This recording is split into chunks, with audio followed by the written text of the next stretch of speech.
Meus pais me deram um ultimato: vire babá grátis da minha irmã em tempo integral ou pague o dobro do aluguel. Então eu fiz algo que eles nunca esperaram. Meu nome é Helena, tenho 23 anos, moro em Goiânia, tentando terminar a faculdade e trabalhar a meio período. No último ano eu basicamente criei as duas filhas da minha irmã enquanto ela ficava no sofá, rolando o Instagram. Meus pais agiam como se ela fosse uma heroína só por existir. E eu era invisível, até o dia em que cheguei em casa depois do meu turno e recebi o ultimato que mudou tudo. Então, foi assim que aconteceu. Cheguei em casa exausta, mochila cheia de livros, só tentando sobreviver a mais um dia. Minha mãe estava parada na porta da cozinha com os braços cruzados, meu pai do lado dela com aquela cara de quem ia botar ordem na casa. E atrás deles, minha irmã Carol, sorrindo como se já tivesse vencido. Minha mãe nem me deixou largar a bolsa. Ela só soltou: cuida das suas sobrinhas em tempo integral ou começa a pagar 1.700 de aluguel. O preço de mercado, segundo ela. Eu estava pagando 800 por mês para morar num quartinho apertado com um armário que mal cabia minhas roupas. Mas, vamos voltar um pouco. Como eu cheguei nesse ponto? Bom, tudo começou pequeno. Pode cuidar delas por uma hora? Pode buscar elas na creche? Pode ajudar na hora de dormir? Só que no último ano, esses pedidos pequenos viraram dias inteiros, pernoites, fins de semana completos onde eu era a única responsável por duas crianças com menos de 5 anos. E minha irmã? Ela não fazia nada, absolutamente nada. Carol tem 28 anos, é casada com um cara chamado Geraldo, que trabalha com vendas e viaja o tempo todo. Ela fica em casa com as meninas. Ou pelo menos é isso que ela conta para todo mundo. Na verdade, ela passa os dias rolando as redes sociais, fazendo as unhas e encontrando amigas para um café enquanto eu ficava com as crianças de verdade. Meus pais elogiavam ela sem parar. Coitada da Carol, tão sobrecarregada, coitada da Carol fazendo o melhor dela, coitada da Carol, criando duas crianças praticamente sozinha. Enquanto isso, eu era invisível. Eu pagava aluguel. Comprava minha própria comida, lavava minha própria roupa e ficava fora do caminho de todo mundo. Eu achava que isso era o suficiente. Eu achava que estava fazendo minha parte, mas aparentemente eu estava errada. Você está me ouvindo? A voz da minha mãe me trouxe de volta ao presente. Pisquei, percebendo que tinha desligado por 1 segundo. Tô ouvindo. Ótimo, então você entende a situação. Ou você ajuda a sua irmã com as meninas, ou paga o que qualquer outra pessoa pagaria para morar aqui. É justo. Justo? Essa palavra tinha um gosto amargo. Eu já pago aluguel, eu disse baixinho, tentando manter a voz calma. Eu venho pagando há 2 anos. Um aluguel com desconto, meu pai interrompeu.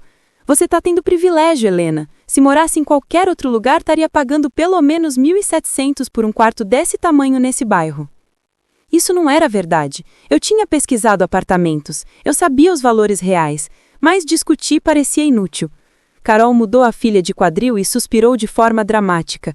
Sinceramente, Helena, eu não vejo por que isso é um problema tão grande. Você é jovem, tem tanta energia. Eu tô exausta o tempo todo e realmente precisava da sua ajuda. É família. A gente deveria ajudar um ao outro. Eu olhei para ela, procurando qualquer sinal de autoconsciência, mas não tinha nenhum.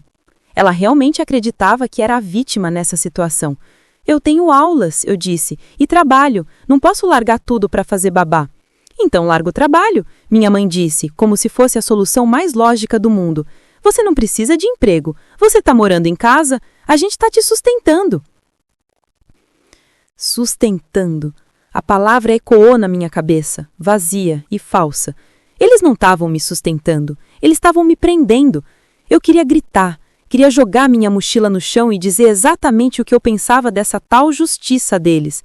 Mas ao invés disso, engoli minha raiva e forcei uma expressão neutra no rosto. Vou pensar sobre isso, eu disse. Minha mãe franziu a testa. Não tem nada para pensar, Helena. Você precisa tomar uma decisão até o fim da semana. Ou você ajuda a Carol com as meninas, ou paga o aluguel completo. Essas são suas opções. Eu acenei devagar, então virei e subi as escadas para o meu quarto. Minhas mãos estavam tremendo quando fechei a porta. Deixei minha mochila cair no chão e sentei na beirada da cama, olhando para a parede. Essa não era a primeira vez que meus pais priorizavam a Carol em vez de mim. Isso vinha acontecendo a vida toda. Ela era a filha de ouro, a que não podia fazer nada errado. e eu era a sobra, a que devia sacrificar tudo sem complexão. Mas isso parecia diferente. Parecia um ponto de ruptura. Enquanto eu sentava ali, na luz fraca do meu quarto apertado, um pensamento começou a tomar forma na minha mente. Um pensamento perigoso e emocionante. E se eu simplesmente fosse embora? Esse pensamento ficou comigo pelo resto da noite e na manhã seguinte. E se eu simplesmente fosse embora? Parecia tão simples, quase ingênuo, mas quanto mais eu pensava, mais parecia a única opção real que eu tinha. Fiquei deitada na cama naquela noite, olhando para o teto e relembrando cada momento que me trouxe até aqui. Não era só o ultimato que meus pais tinham me dado, era a acumulação de anos sendo ignorada, desvalorizada e usada. Crescendo, Carol sempre foi a favorita. Ela era animada e extrovertida, o tipo de filha que fazia amigos fácil e encantava adultos sem tentar. Eu era mais quieta, mais reservada. Preferia livros a festas, estudar a socializar. Meus pais nunca pareceram saber o que fazer comigo. Quando Carol se formou no ensino médio, eles fizeram uma festa enorme e deram um carro para ela. Quando eu me formei, me levaram para jantar numa rede de restaurante e disseram que eu devia ser grata. Quando Carol se casou aos 24 anos, eles pagaram o casamento inteiro. Foi luxuoso, caro e tudo o que ela queria. Quando mencionei que queria estudar no exterior durante a faculdade, me disseram que era caro demais e que não valia o investimento. E agora, Carol tinha 2 filhas e meus pais tratavam ela como uma santa só por existir como mãe. Sem falar que eu era quem realmente cuidava dessas meninas metade do tempo. Pensei no último ano, em todas as vezes que reorganizei minha agenda para acomodar as necessidades da Carol. Perdi grupos de estudo, pulei eventos sociais, recusei turnos extras no trabalho porque era esperado que eu tivesse disponível sempre que ela precisasse de mim. E o que eu ganhei em troca? Nada, nem um obrigada. Lembro de uma noite em particular há alguns meses. Eu tinha uma prova importante na manhã seguinte e estava no meu quarto tentando estudar quando a Carol bateu na porta. Ei, pode cuidar das meninas hoje à noite? Geraldo e eu temos reserva para jantar. Olhei para ela atônita. Carol, eu tenho prova amanhã. Eu realmente preciso estudar. Ela acenou a mão, dispensando. Você vai ficar bem. Você é inteligente. Vai passar. Qual é, Helena? Eu não consigo mais sair. Eu queria dizer não. Queria manter minha posição. Mas ela ficou ali com aquele olhar de súplica no rosto e eu cedi. Cuidei das meninas naquela noite. Mal dormi. Fiz a prova, exausta, e acabei com uma nota mais baixa do que eu esperava. Carol nunca sequer perguntou como foi. Esse era o padrão. Ela pegava e pegava, eu dava e dava, e ninguém nunca questionava. Na manhã seguinte, acordei cedo e fui caminhar. Precisava clarear a mente, pensar nas minhas opções de forma lógica. Andei pelas ruas tranquilas do meu bairro, passando por fileiras de casas idênticas com gramados bem cuidados e garagens para 2 carros.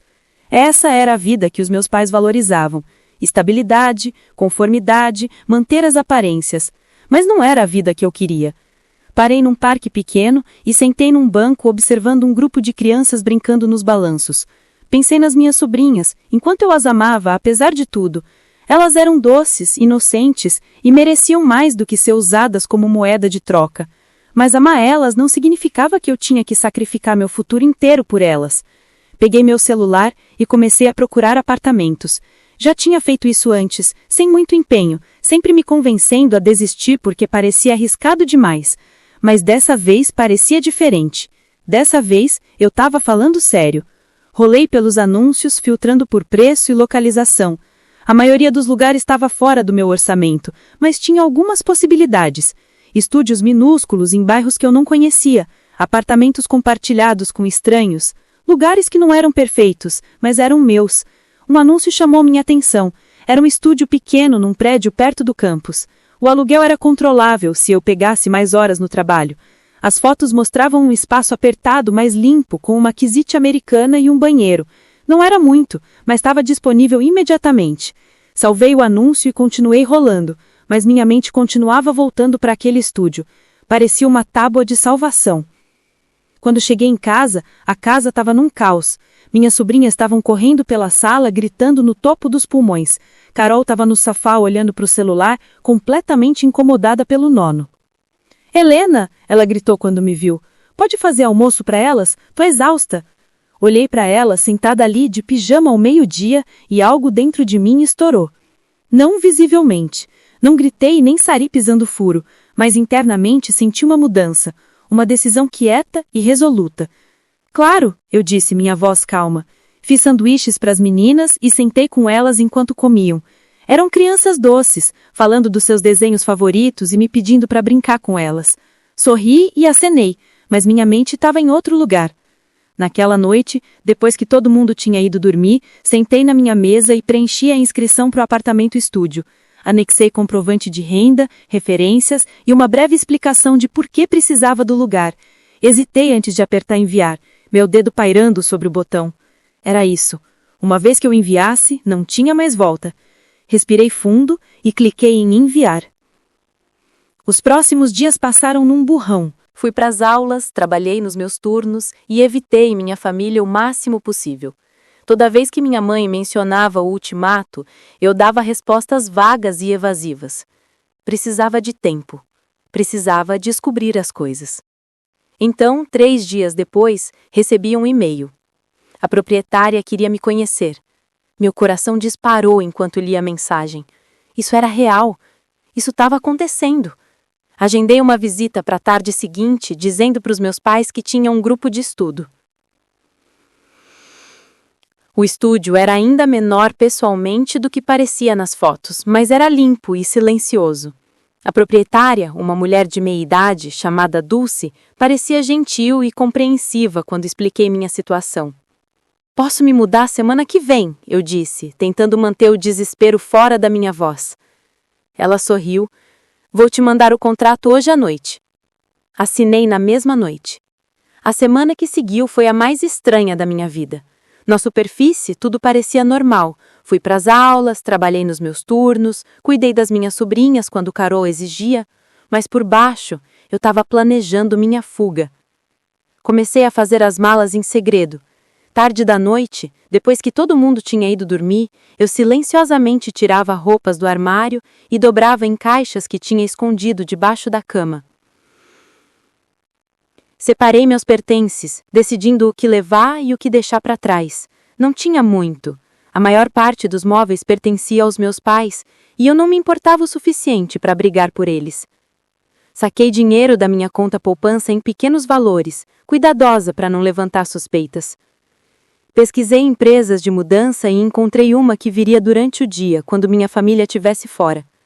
Consegui turnos extras no trabalho para cobrir o depósito e primeiro mês de aluguel. Cada passo parecia uma pequena rebelião, uma afirmação silenciosa da minha independência. Mas a parte mais difícil era fingir que tudo estava bem. Tinha que sentar em jantares de família, ouvindo Carol reclamar de como a vida dela era difícil, enquanto minha mãe suspirava com simpatia. Tinha que sorrir e acenar quando meu pai me dava sermão sobre responsabilidade e gratidão. Tinha que cuidar das minhas sobrinhas e agir como se nada tivesse errado.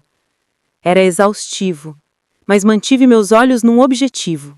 Mais uma semana, só mais uma semana. Na quinta à noite, meus pais me encurralaram na cozinha. Minha mãe cruzou os braços e me fixou com um olhar severo. Helena, precisamos da sua decisão. Você vai ajudar a Carol com as meninas ou vai pagar o aluguel completo? Respirei fundo, meu coração batendo forte. Preciso de um pouco mais de tempo. Meu pai franziu a testa. Demos uma semana. Isso é tempo suficiente. Eu sei, só preciso organizar minhas finanças. Minha mãe suspirou, exasperada. Isso não é complicado, Helena. Ou você contribui com essa família, ou paga sua parte justa. É simples assim. Mordi a língua, engolindo as palavras que queria dizer. Em vez disso, acenei. Vou te dar uma resposta até domingo. Eles pareceram satisfeitos com essa resposta e escapei para o meu quarto antes que pudessem impressionar mais. Domingo. Minha data de mudança era sábado. Na sexta, confirmei tudo com a empresa de mudanças. Eles chegariam às 10 da manhã, logo depois que meus pais saíssem para os seus recados semanais e Carol levasse as meninas para um encontro de brincadeiras. Tinha cronometrado perfeitamente. Naquela noite, mal dormi. Fiquei deitada na cama, olhando para o teto, minha mente correndo com 1000 pensamentos. E se alguma coisa desse errado? E se eles voltassem cedo? E se eu realmente não conseguisse ir até o fim? Mas abaixo do medo havia outra coisa: empolgação, esperança. Pela primeira vez em anos, sentia que estava tomando controle da minha vida. A manhã de sábado chegou e eu acordei antes de todo mundo. Tomei banho, me vesti e fiz uma xícara de café, saboreando o silêncio da casa. Meus pais saíram às 9h30 e Carol colocou as meninas no carro logo depois. "Te vejo mais tarde, Helena!" ela gritou enquanto saía pela rua. Acenei, meu coração batendo forte. Assim que o carro dela desapareceu pela rua, entrei em ação. Puxei as caixas de debaixo da cama e comecei a carregá-las escada abaixo. Os freteiros chegaram exatamente na hora, e em 1 hora, tudo o que eu possuía estava carregado no caminhão deles. Fiquei no meu quarto vazio uma última vez, olhando para as paredes vazias e a cama sem lençol. Essa tinha sido minha casa por 2 anos, mas nunca tinha realmente parecido minha. Sempre parecia que eu estava vivendo no espaço de outra pessoa, seguindo as regras de outra pessoa. Não mais. Tranquei a porta atrás de mim e deixei minha chave no balcão da cozinha. Não deixei bilhete, não devia uma explicação. Ao meio-dia, eu estava parada no meu novo apartamento-estúdio, cercada de caixas. O espaço era minúsculo, mal maior que meu quarto antigo, mas era meu. As paredes eram brancas e simples, o chão dava rasgado e a cozinha americana consistia numa chapa elétrica e uma mini refrigeradora. Mas eu não me importava. Sentei no chão, encostando na parede, e soltei um longo suspiro. Eu tinha conseguido. Eu realmente tinha conseguido. Passei o resto do dia desempacotando. Pendurei minhas roupas no pequeno armário, organizei meus livros numa prateleira improvisada e montei minha cama no canto. Não era muito, mas era o suficiente. Quando o sol começou a se pôr, fiquei na janela e olhei para a cidade. Goiânia se estendia diante de mim, cheia de possibilidades. Não sabia o que ia acontecer depois. Não sabia como minha família ia reagir quando percebessem que eu tinha ido embora, mas pela primeira vez em anos, sentia que estava esperançosa. Peguei meu celular e vi uma notificação. Minha irmã tinha mandado uma mensagem 1 hora atrás. "Ei, pode cuidar das meninas amanhã? Tenho planos." Olhei para a mensagem, depois a apaguei sem responder. Amanhã eles acordariam e encontrariam meu quarto vazio. Perceberiam que eu tinha ido embora. E teriam que descobrir as próprias vidas sem mim. Sorri, larguei meu celular e voltei a desempacotar. A manhã de domingo chegou e eu acordei no meu novo apartamento me sentindo mais leve do que me sentia em anos. A luz do sol entrava pela pequena janela, lançando sombras suaves nas paredes vazias. Me espreguicei, saboreei o silêncio. Sem criança chorando, sem vozes exigentes, só paz. Fiz um café da manhã simples usando a chapa elétrica e os poucos mantimentos que tinha comprado na noite anterior. Enquanto comia, continuei olhando para o meu celular, meio esperando uma ligação frenética ou uma série de mensagens raivosas. Mas a tela continuou escura. Eles ainda não sabiam. Imaginei o que estava acontecendo de volta na casa. Carol provavelmente acordou tarde, descendo as escadas de pijama para encontrar as meninas já acordadas e exigindo café. Ela chamaria por mim, esperando que eu aparecesse como sempre. Mas dessa vez, eu não viria. Ela subiria as escadas, bateria na minha porta e a abriria para encontrar o quarto vazio, a cama sem lençol, o armário vazio. E talvez, só talvez, ela percebesse o que tinha perdido. Sorri com atenta. Passei a manhã organizando meu novo espaço, rearranjando móveis e encontrando lugares para os meus pertences. Não era muito, mas era meu. Podia andar sem ficar na ponta dos pés, podia tocar música sem me preocupar em acordar ninguém, podia simplesmente existir sem estar constantemente de plantão. Por volta do meio-dia, meu celular vibrou. Peguei e vi uma mensagem da Carol. "Onde você tá? As meninas estão me deixando louca. Pode cuidar delas?" Olhei para a mensagem, meu coração batendo forte, Pude imaginá-la parada na cozinha, frustrada e sobrecarregada, esperando que eu largasse tudo e corresse até lá. Não respondi. Alguns minutos depois, outra mensagem chegou. Helena, sério, onde você tá? Preciso de ajuda. Ainda assim, não respondi. Então veio uma ligação. Assisti enquanto o nome da Carol piscava na tela, o telefone vibrando na minha mão. Deixei tocar até ir para a caixa de voz postal. Ela ligou de novo e de novo. Ignorei todas. Finalmente, uma mensagem da minha mãe apareceu. Helena, por que você não está respondendo à sua irmã? Ela precisa de você. Larguei o telefone e voltei a desempacotar. O resto da noite passou num burrão. As mensagens tinham escalado. Minha mãe ligou 3 vezes. Meu pai mandou uma mensagem curta perguntando onde eu estava. Carol mandou uma série de mensagens em cada vez mais frenéticas, alternando entre súplica e raiva. Helena, por favor, eu tô te implorando. Eu não sei como fazer isso sozinha. As meninas estão chorando por você. Mamãe e papai estão furiosos. Você precisa voltar para casa. Mas foi a última mensagem que chamou minha atenção. Era do meu pai e era curta e fria. Se você não voltar até hoje à noite, nem se incomode em voltar. Olhei para a mensagem e minhas mãos tremeram. Era isso, o ultimato final. O momento onde eu tinha que escolher entre eles e eu mesma. Escolhi a mim mesma. Digitei uma simples mensagem e mandei para o grupo da família. Me mudei, não vou voltar. Desliguei meu celular de novo e coloquei no balcão. O resto da noite passou num burrão. Tentei me distrair assistindo um filme no meu notebook, mas não consegui focar. Minha mente continuava voltando para minha família, para o caos que tinha deixado para trás. Me perguntava se estavam com raiva, me perguntava se estavam preocupados, me perguntava se pelo menos se importavam. Mas mais do que tudo, me perguntava se tinha feito a escolha certa. Conforme a noite ficou mais escura, subi na cama e olhei para o teto. O apartamento parecia quieto demais, quase assustador. Estava sozinha de um jeito que nunca tinha estado antes, mas não estava solitária. Pela primeira vez em anos, me senti livre. Na manhã seguinte, acordei com o silêncio. Sem alarmes, sem choro, sem demandas, só silêncio. Me espreguicei, saí da cama e fiz café. Enquanto sentava na janela tomando meu café e observando a cidade acordar, percebi algo. Não sentia falta deles. Não sentia falta da pressão constante, das demandas infinitas, da sensação de ser invisível. Não sentia falta de ser tratada como empregada em vez de filha. Sentia falta das minhas sobrinhas, sim. Sentia falta das risadas e dos abraços delas. Mas não sentia falta do jeito que minha família as tinha usado como arma contra mim. Liguei meu celular e me preparei para o ataque. Mas, para minha surpresa, tinha apenas um punhado de mensagens novas. Uma da Carol. Você é inacreditável, espero que esteja feliz. Uma da minha mãe.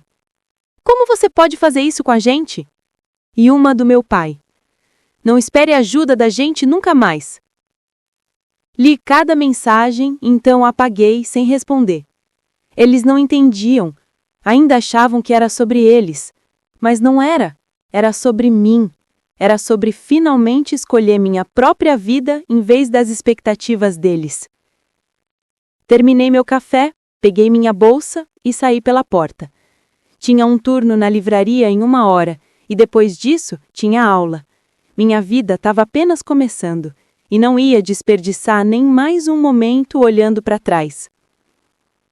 Os meses que se seguiram foram estranhos. Me joguei na minha rotina, focando no trabalho e na escola, tentando afogar a culpa persistente que ruía as beiradas da minha mente. Mas não importava o quanto tentasse. Não conseguia sacudir a sensação de que algo estava fermentando. Meu celular ficou principalmente silencioso. Carol mandou mais algumas mensagens amargas, mas ficaram menos frequentes conforme os dias passavam. Meus pais não entraram em contato de jeito nenhum. Era como se eu tivesse sido apagada das vidas deles, cortada fora como uma memória ruim. E, honestamente, eu estava bem com isso, ou pelo menos era o que dizia para mim mesma. Algumas semanas depois, recebi uma ligação do Geraldo. Ele parecia cansado, mas disse algo que me surpreendeu. Helena, só queria que você soubesse. Carol contratou uma babá. Ela tá surtando com o custo, mas pelo menos as meninas estão sendo cuidadas. Achei que você ia querer saber. Sorri. Bom, eles finalmente estavam enfrentando a realidade da situação deles. Obrigada por me avisar, respondi. Ele respondeu alguns minutos depois. Para ser sincero, acho que você fez a escolha certa. Carol precisava de um despertar. Não respondi a isso, mas as palavras dele ficaram comigo. Talvez eu não fosse a vilã, afinal. Alguns meses depois, recebi uma última mensagem da Carol. Era curta e amarga. Espero que esteja feliz. Conseguiu o que queria. Estamos sofrendo aqui, mas acho que isso não importa para você. Olhei para a mensagem por um longo tempo, então apaguei, sem responder. Ela ainda não entendia. Ainda achava que era sobre puni-la. Mas não era. Era sobre me salvar. A vida da Carol desmoronou depois que saí. A babá que ela contratou pediu demissão depois de 3 semanas, incapaz de lidar com suas demandas constantes e falta de respeito. Ela passou por mais 2 antes de finalmente encontrar uma que ficou, mas só porque estava sendo paga bem acima do mercado. O custo do cuidado infantil comeu no orçamento dela, forçando-a a cortar os luxos que antes eram garantidos. Sua presença nas redes sociais mudou de perfeição curada para frustração mal disfarçada. Amigos pararam de comentar nas postagens dela, convites para eventos secaram. Geraldo, cansado da recusa dela de assumir responsabilidade, passou ainda mais tempo viajando, deixando ela para gerenciar tudo sozinha. Meus pais não se deram bem melhor. O relacionamento deles com Carol ficou tenso quando perceberam a extensão da manipulação dela. Foram forçados a intervir para ajudar com as meninas com mais frequência, cortando suas próprias vidas sociais. Os amigos deles começaram a sussurrar sobre o drama familiar e a imagem cuidadosamente cultivada da minha mãe de uma família perfeita desmoronou. Meu pai, sempre preocupado com aparências, se retraiu no silêncio, incapaz de enfrentar a realidade de que seu favoritismo tinha afastado a sua filha mais nova. Quanto a mim, acordava toda manhã no meu pequeno apartamento com uma sensação de liberdade que nunca tinha conhecido. Terminei meu diploma com honras, consegui um trabalho de tempo integral na minha área e me mudei para um apartamento melhor. 1 ano depois, construí minha vida nos meus termos, cercada de pessoas que me valorizavam por quem eu era, não por que podia fazer por elas. Às vezes, tarde na noite, pensava nas minhas sobrinhas. Sentia falta delas, mas sabia que amá-las não significava sacrificar meu futuro inteiro. E talvez um dia, quando fossem mais velhas, entenderiam por que a tia delas teve que ir embora.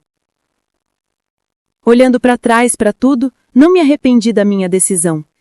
Ir embora da minha família tinha sido a coisa mais difícil que eu já tinha feito, mas também tinha sido a mais necessária. Passei anos me curvando às demandas deles e, ao fazer isso, tinha me perdido. Agora eu estava livre para me tornar a pessoa que eu sempre fui destinada a ser. E isso valia mais do que qualquer quantidade de culpa que tentassem colocar em mim. Deixe seu like e inscreva-se no canal. Ative o sininho para não perder outras histórias como esta.